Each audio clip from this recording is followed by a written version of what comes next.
Hello friends, welcome to my Bengali recipe hub. আমার Bengali recipe হাবে তোমাদের সবাইকে ওয়েলকাম। আমার আজকের রেসিপি এগ শাহি কোরমা। এই এগ শাহি কোরমা বানানো খুব সহজ আর এর স্বাদ কিন্তু অপূর্ব। এটা তোমরা যে কোনো ডিশের সাথেই কিন্তু পরিবেশন করতে পারো, খেতে কিন্তু খুব ভালো হয়।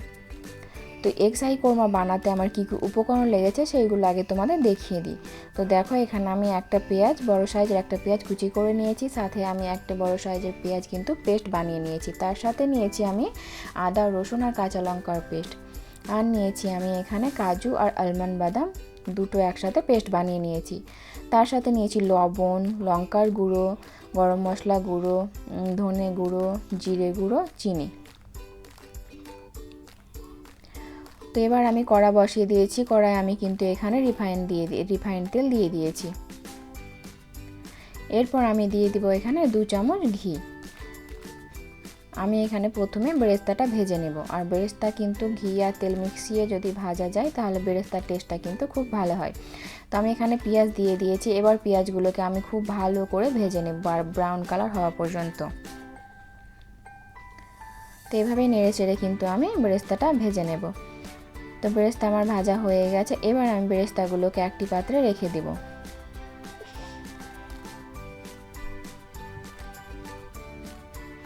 তো এইভাবে আমি সব বেরেস্তাগুলো কিন্তু তুলে রেখে দেব।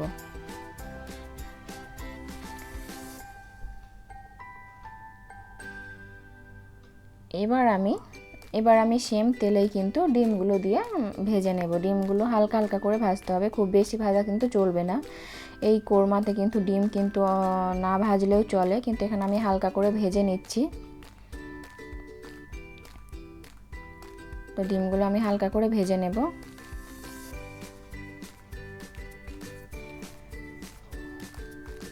তো ডিম আমার হালকা ভাজা হয়ে গেছে। এবার আমি এইগুলো একটি পাত্রে তুলে রেখে দেব।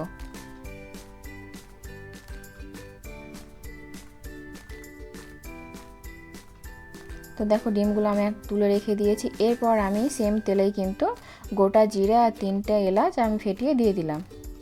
এটা আমি 10 সেকেন্ড মতো নাড়াচাড়া করে নেব।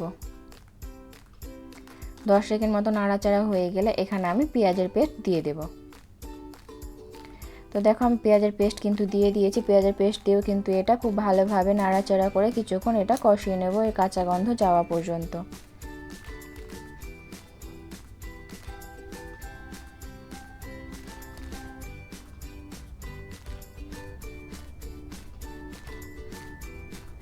এরপর আমি এখানে যে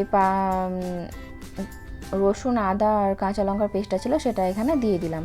এবার এটাকেও খুব ভালোভাবে নাড়াচাড়া করে নেব যতক্ষণ না এর থেকে কাঁচা গন্ধ চলে যায়। তো দেখো, এটাও কিন্তু আমার বেশ ভালো ভাজা ভাজা হয়ে গেছে। এবার আমি এখানে বাদামের যে পেস্টটা ছিল সেটা কিন্তু এখানে দিয়ে দেব। এখানে আমি 8 থেকে 10টা কাজু আর 8 থেকে 10টা এখানে আলমন্ড বাদাম নিয়ে নিয়েছি, সেইগুলো ভালো করে পেস্ট করে নিয়েছি, সেটা এখানে আমি দিয়ে দিলাম। এবার এই সব উপকরণ একসাথে খুব ভালোভাবে মিশিয়ে কিছু সময় ধরে কষিয়ে নেব। বাদাম দেওয়ার পরে কিন্তু গ্যাসের ফ্লেমটা কিন্তু একদম লোয়ে রেখে মশলাটা কষাতে হবে, নাহলে কিন্তু বাদাম কড়াতে লেগে যাওয়ার চান্স থাকে। তো দেখো, এটা ভাজা হয়ে গেছে। এবার আমি এখানে দিয়ে দিলাম জিরে গুঁড়ো, ধনে গুঁড়ো, সাথে দিলাম গরম মশলা গুঁড়ো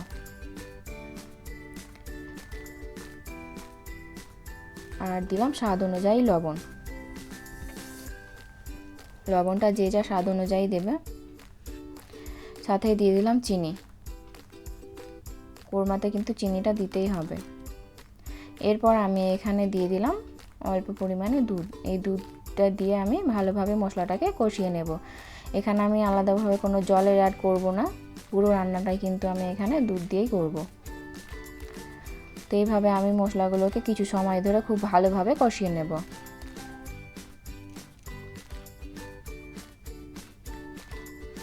তো দেখো, মশলা কিন্তু আমার অনেকটাই কষানো হয়ে গেছে।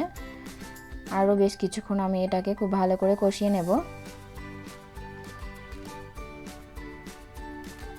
তো দেখো, অনেকটাই কষানো হয়ে গেছে। এরপর আমি এখানে যে পেঁয়াজের বেরেস্তাটা বানিয়ে রেখেছিলাম সেটা এখানে আমি অল্প দিয়ে দিলাম।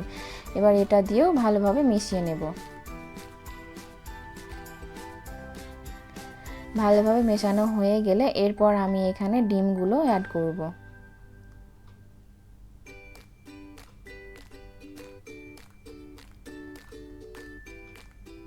তো দেখো মশলা আমার ভালোভাবে কষানো হয়ে গেছে। এবার আমি এখানে ডিমটা অ্যাড করে দেব। যে ডিমগুলো আমি ভেজে রেখেছিলাম সেটা এখানে অ্যাড করে দিলাম। ডিম দিয়েও কিন্তু এটা খুব বেশ কিছু সময় ধরে আমি নাড়াচাড়া করে এটা কষিয়ে নেব।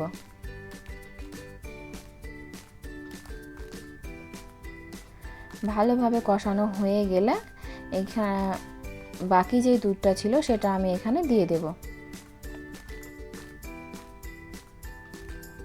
তো দেখো আমি এখানে দুধটা দিয়ে দিলাম, বাকি যে দুধটা ছিল সেটা আমি এখানে দিয়ে দিলাম। এবার দুধ দিয়ে এটাকে ভালোভাবে মিশিয়ে নিয়েছি। তো দেখো আমার এগ শাহি কোরমা কিন্তু একদম রেডি। এটা চাইলে তোমরা নান, পরোটা, রুটি, ফ্রায়েড রাইস বা যে কোনো ডিশের সাথে তোমরা এটা পরিবেশন করতে পারো। তো কেমন লাগলো ভিডিওটি অবশ্যই কমেন্ট করে বলবে। ভালো লাগলে লাইক শেয়ার করে দিও এবং